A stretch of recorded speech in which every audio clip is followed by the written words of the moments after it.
या बातमीचे प्रायोजक आहे Wiltos LED, the light is life.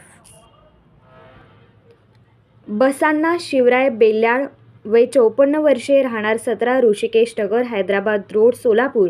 आरोपीचे नाव अज्ञात, चालक दुचाकी क्रमांक MH13AG 8641। यात हकीकत अशी की यातील फिर्यादीची पत्नी बसम्मा बेल्याळ ही दळणाची पिशवी घेऊन संगमनगर येथील पिठाची गिरणी येथून घराकडे जात असताना नमूद ठिकाणी रोड क्रॉस करत असताना अज्ञात दुचाकी चालकाने त्याच्या ताब्यातील दुचाकी हयगईने अविचाराने निष्काळजीपणाने चालवून फिर्यादीचे पत्नीस धडक देऊन तिच्या डाव्या पायास जखमी करून दुचाकी क्रमांक MH13AG 8641 सोडून पळून गेला आहे, म्हणून याचा तपास जोडभावी पेठ पोलीस ठाण्याचे पोलीस हेड कॉन्स्टेबल